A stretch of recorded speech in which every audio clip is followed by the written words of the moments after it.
ಬರೀ 200 ಗಿಡ ದಾಳಿಂಬೆಲಿ 12 ಲಕ್ಷ ಆದಾಯ ಮಾಡಿದ್ದಾರೆ ಅಂದ್ರೆ ನಂಬ್ತೀರಾ? ರೈತಾಪಿ ವರ್ಗದವರು ಮತ್ತೆ ನನ್ನ ಅಣ್ಣ ತಮ್ಮಂದರಿಗೆ ಎಲ್ರಿಗೂ ನಮಸ್ಕಾರ. ಈ ದಾಳಿಂಬೆ ಕೃಷಿ ಅನ್ನೋದು ಒಂಥರ ದೊಡ್ಡ ಸಮುದ್ರ ಇದ್ದಂಗೆ.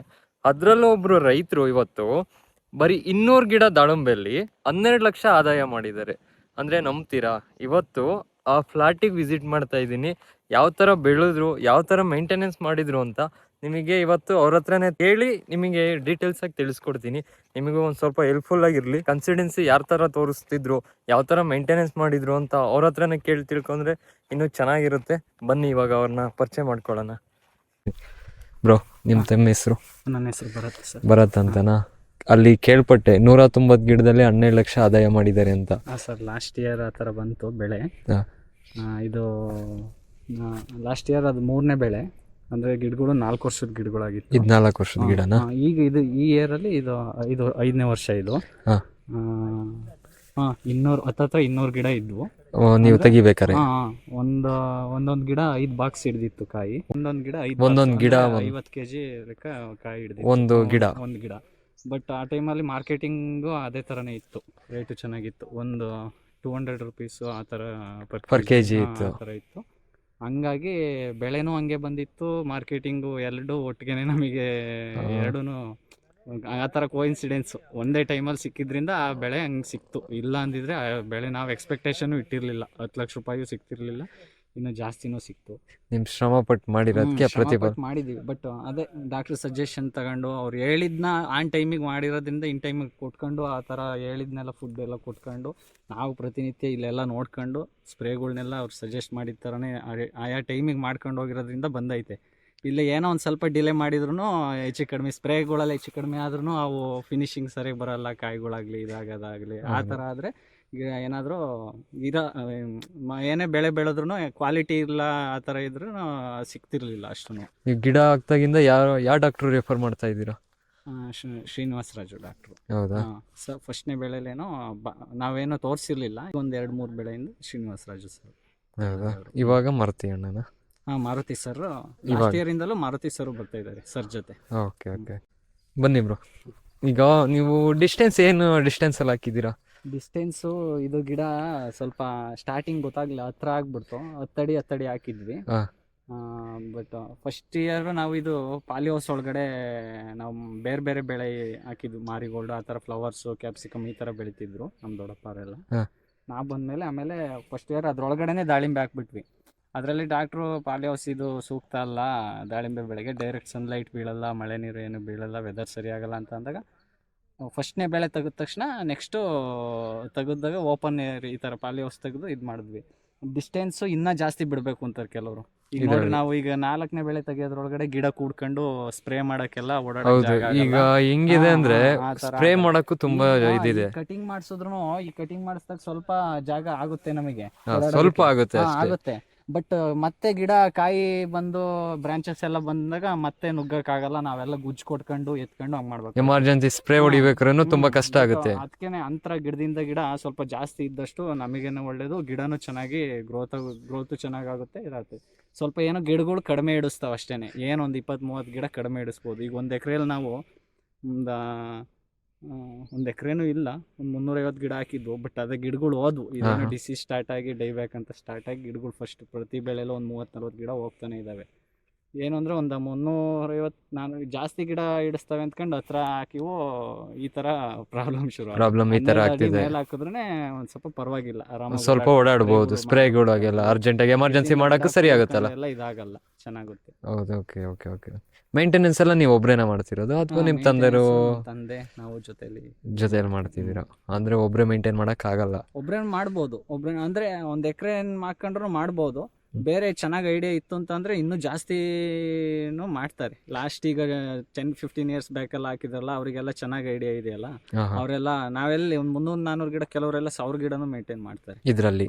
ಅಂದರೆ ನೀರು ಸಫಿಷಿಯೆಂಟಾಗಿ ಇರಬೇಕು ಅನ್ನಂಗಿಲ್ಲ. ದಾಳಿಂಬೆ ಸಿಕ್ಕಾಪಟ್ಟೆ ನೀರು ಏನು ಕೇಳಲ್ಲ, ಒಂದು ಲೆಕ್ಕಕ್ಕೆ ಇದನ್ನು ಸಾಕು, ಮೇಂಟೈನ್ ಮಾಡ್ಬೋದು. ಒಬ್ರು ಮೇಂಟೈನ್ ಮಾಡ್ಬೋದು. 500 ಗಿಡ ಅಂದರೆ ಕೂಲಿ ಆಳುಗಳೆಲ್ಲ ಬರೋಕ್ಕಾಗಲ್ಲ, ಹಂಗಾಗಿ ಜಾಸ್ತಿ ಗಿಡ ಹಾಕೊಂಡು ಮೇಂಟೈನ್ ಮಾಡೋಕ್ಕಾಗಲ್ಲ. ಈಗ ನಾವೇ ಮನೇಲಿ ಮಾಡೋಕ್ಕೆ ಅಂದರೆ ಸ್ವಲ್ಪ ಹಾಕೊಂಡು ಒಂದಿಬ್ರು ಬೇಕೇ ಬೇಕು. ಸ್ಪ್ರೇ ಮಾಡೋಕ್ಕಾಗಲಿ ಎಲ್ಲ ಇದಕ್ಕಾಗಲಿ ಒಬ್ಬಿಂದ ಆಗಲ್ಲ. ಬಟ್ ಏನೋ ಒಂದು ಧೈರ್ಯ ಮಾಡ್ಬೋದು ಅನ್ನೋ ಧೈರ್ಯ ಐತೆ.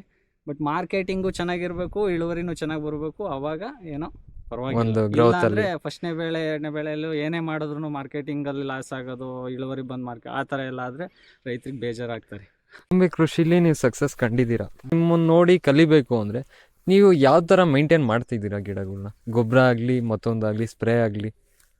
ಸ್ಪ್ರೇ ಇನ್ ಟೈಮಿಂಗ್ ಮಾಡಬೇಕು. ಸ್ಪ್ರೇಗಳು ಗೊಬ್ಬರನೂ ಅಷ್ಟೇ, ನಾವು ದನಿನ ಗೊಬ್ಬರ ಕೊಟ್ಕೊಂಡು ಅದ್ರ ಜೊತೆ ಕುರಿ ಗೊಬ್ಬರನೂ ಕೊಡ್ತೀವಿ. ಆಮೇಲೆ ಕೆಮಿಕಲ್ ಫರ್ಟಿಲೈಸರ್ಸು ಅಷ್ಟೇ, ವಾಟರ್ ಸಾಲ್ಯುಬಲ್ಲು ಯಾವ ಟೈಮಲ್ಲಿ ಬೇಕಾವುದು. ಆಮೇಲೆ ಡ್ರೈ ಫರ್ಟಿಲೈಸರ್ಸು ಎಲ್ಲದನ್ನೂ ಕೊಡ್ತೀವಿ. ಬೇವಿನ ಹಿಂಡಿನೂ ಹಾಕ್ತೀವಿ. ಅದೆಲ್ಲ ಇನ್ ಟೈಮಿಗೆ ಕೊಟ್ಕೊಂಡು ಹೋಗ್ಬೇಕು. ಒಂದೇ ಟೈಮ್ ಅಂದರೆ ದನಿನ ಗೊಬ್ಬರ ಎಲ್ಲ ಒಂದು ಟೈಮ್ ಕೊಟ್ಟಿರ್ತೀವಿ. ಮಧ್ಯ ಮಧ್ಯ ಡಾಕ್ಟರ್ ಸಜೆಷನ್ ಯಾವ ಥರ ಕೊಡ್ತಾರೆ ಸ್ಪ್ರೇಗಳ್ನೂ ಮಾಡ್ತೀವಿ. ಇನ್ನು ಕೆಮಿಕಲ್ ಫರ್ಟಿಲೈಸರ್ಸ್ ವಾಟರ್ ಸಾಲ್ಯುಬಲ್ ಹೇಳ್ತಾರಲ್ಲ ಅವು ಕೊಡ್ತೀವಿ, ಡ್ರೈ ಗೊಬ್ಬರ ಕೊಡ್ತಿರ್ತೀವಿ. ಈ ಥರ ಮೇಂಟೈನ್ ಮಾಡ್ಕೊಂಡು ಹೋಗ್ಬೇಕು. ಹಂಗಾದ್ರೇ ಅದು ಸರಿ ಆಗುತ್ತೆ. ಹೆಲ್ದಿಯಾಗಿ ವಿತ್ ಸ್ಪ್ರೇನು ಇನ್ ಟೈಮಿಂಗ್ ಮಾಡಿದ್ರೆ ಚೆನ್ನಾಗಿ ಬರೋದು. ನೀವು ಆರ್ಗಾನಿಕ್ ಅಲ್ಲಿ ಏನೋ ಹೇಳ್ತಾರಲ್ಲ, ಆರ್ಗಾನಿಕ್ ಅಂತ ಏನಾರ ಬಳಸ್ತೀರಾ? ಸಪ್ರೇಟ್ ಆರ್ಗ್ಯಾನಿಕ್ಗೆ ಹೋಗಿಲ್ಲ. ಹಾ ಹಾ. ನಾವೇನೋ ಡಿಸೀಸ್ ಕಂಟ್ರೋಲ್ ಆಗಲಿ ಅಂತ ಡೈಬ್ಯಾಕ್ ಬರುತ್ತಲ್ಲ, ಅದಕ್ಕೇನೋ ಒಂದು ಸ್ವಲ್ಪ ಟ್ರೈಕೋಡರ್ಮಾ ಸುಡೋಮೋನಾಸು ಅದು ಇದು, ಆಮೇಲೆ ಬೇರೆ ಅದಕ್ಕೆ ಡ್ರೆಂಚಿಂಗ್ ಯಾವ್ಯಾವ್ದು ಹೇಳಿದ್ರು ಮಾಡಿದ್ವಿ. ಬಟ್ ಕಂಟ್ರೋಲ್ ಬಂದಿಲ್ಲ ಅದೊಂದು. ಆರ್ಗಾನಿಕ್ ಬಳಸಿರೋ ಏನೂ ಆಗಿಲ್ಲ ನಿಮ್ಗೆ? ಆರ್ಗ್ಯಾನಿಕ್ ಅಂದರೆ ಸಫಿಷಿಯಂಟ್ ನೀಟಾಗಿ ಬೆಳೆಸಿಲ್ಲ. ಎಲ್ಲ ಒಂದೊಂದು ಸಲ ಅದು ಟ್ರೈ ಮಾಡಿದೀವಿ, ಅದು ಬಂದಿಲ್ಲ.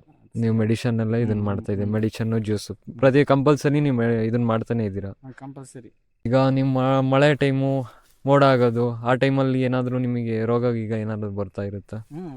ಅದೇ ಆ ಟೈಮಲ್ಲೆಲ್ಲ ಮುಂಚೆನೇ ಒಂದೊಂದು ಫಂಗಿಸೈಡ್ಸ್ ಎಲ್ಲ ಕೊಟ್ಕೊಂಡು, ಇನ್ಸೆಕ್ಟಿಸೈಡ್ ಅವರೆಲ್ಲ ಹೇಳೋದನ್ನೆಲ್ಲ ಡಾಕ್ಟರ್ ಸಜೆಷನ್ ಥರ ಮಾಡ್ಕೊಂಡು ಹೋಗ್ತಾ ಇದ್ದೀವಿ. ಅಂದರೆ ಒಬ್ಬರೇ ಕೈಯಾಗ ಆಗಲ್ಲ, ಡಾಕ್ಟರ್ ಸಜೆಷನ್ನಿಂದನೇ ಆಗೋದು. ಅಂದರೆ ಅದ್ರ ಬಗ್ಗೆ ಬೆಳೆದಿರ್ತೀವಲ್ಲ, ಐಡಿಯಾ ಇರುತ್ತೆ. ಬಟ್ ಅವ್ರು ಹೇಳಿದ ಟೈಮಿಗೆ ನಾವು ಮಾಡ್ಕೊಂಡು ಒಂದ್ಸಲ ವಿಸಿಟ್ ಕೊಟ್ಟು ಹೇಳೋದಕ್ಕೆ ಅವಾಗಲೇ ಪರ್ಫೆಕ್ಟಾಗಿ ರೈತರು ಅವ್ರು ಬೇರೆ ರೈತರು ಬಂದು ಇದನ್ನ ಹೇಳ್ತಾರೆ, ಇನ್ನೊಂದು ಥರ ಹೇಳ್ತಾರೆ, ಎರಡೆರಡು ಥರ ಅವರಿಗೆ ಆ ಥರ ಮೈಂಡ್ಸೆಟ್ ಡಾಕ್ಟ್ರು ಯಾವ ಥರ ಹೇಳಿರ್ತಾರೆ ಆ ಥರನೇ ಮಾಡ್ಕೊಂಡು ಹೋಗಿದ್ದೀವಿ. ಬಟ್ ಚೆನ್ನಾಗಿ ಬಂದೇ ಆಗೈತೆ ಗಿಡ, ಅಷ್ಟೇ ಹೆಲ್ದಿಯಾಗೂ ಬಂದ್ವು, ಅಷ್ಟೇ ಇನ್ಕಮು ನೋಡಿದ್ದೀವಿ ಇದರಲ್ಲಿ. ತುಂಬ ಇಷ್ಟ ಆಯಿತು ನೀವು ಮಾತಾಡಿದ್ದು. ಇವೆಲ್ಲ ಚೆನ್ನಾಗಿದೆ ಕೇನ್ಸ್ಗಳು, ಒಳ್ಳೆ ಡೆವಲಪ್ಮೆಂಟ್ ಇದಾವೆ.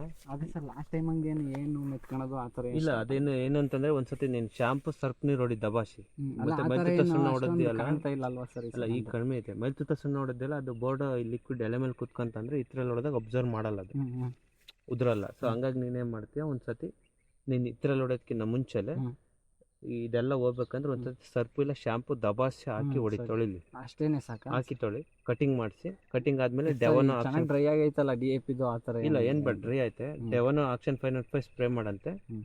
ಕಟಿಂಗ್ ಆದ್ಮೇಲೆ ಒಂದು ವಾರ 10 ದಿವಸ ಹೆಚ್ಚು ಕಮ್ಮಿ ನೀನು ಇದ್ರಲ್ಲಿ ಮಾಡು. ಈ ತಿಂಗಳು ಎಂಡಿಗೆ ಹೋದ್ರೂ ನಡೀತೈತೆ. ಅಷ್ಟು ಮಾಡಿ, ಏನಾರ ಇದ್ರೆ ಇದು ಮಾಡಿ. ಬಗ್ಗೆ ಅದೇನೇನು ದೂರಕ್ಕೆ ಇದು ಮಾಡೋಕ್ಕಾಗಲ್ಲ, ಅದು ಮಾಡೋದು. ಲಾಸ್ಟ್ ಟೈಮ್ ಕಟಿಂಗ್ ಆದ್ಮೇಲೆ ನೀನು ಕೈ ಹಾಕಕ್ಕಾಗಲ್ಲ, ಸ್ವಲ್ಪ ದೂರ. ಇಲ್ಲ ಹಂಗಾತ.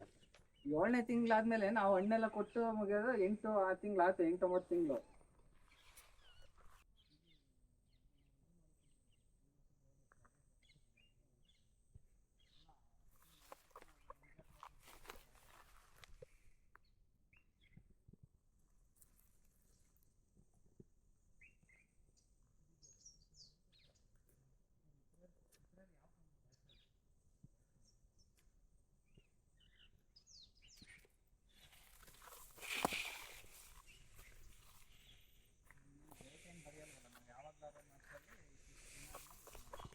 ಅವು ಇವು ತಲೆ ಕೆಡಿಸ್ತಾರೆ. ಇದ್ರಲ್ಲೆಲ್ಲ ಜಾಸ್ತಿ ತಲೆ ಕೆಡ್ತಿರುತ್ತಣ್ಣ. ಸುಳ್ಳೆ ಕೇಳೋಣ, ದಾಳಿಂಬ್ರೆನಲ್ಲಿ ಅಷ್ಟೇ. ಆಮೇಲೆ ಸಟಾಗಿ ಖರ್ಚು ಮಾಡ್ತೀನಿ ಅಂದ್ರೆ ಲಕ್ಷಗಳು ಬೇಕು, ಕಿತ್ಕೊಂಡೋಗ್ಬಿಡುತ್ತೆ.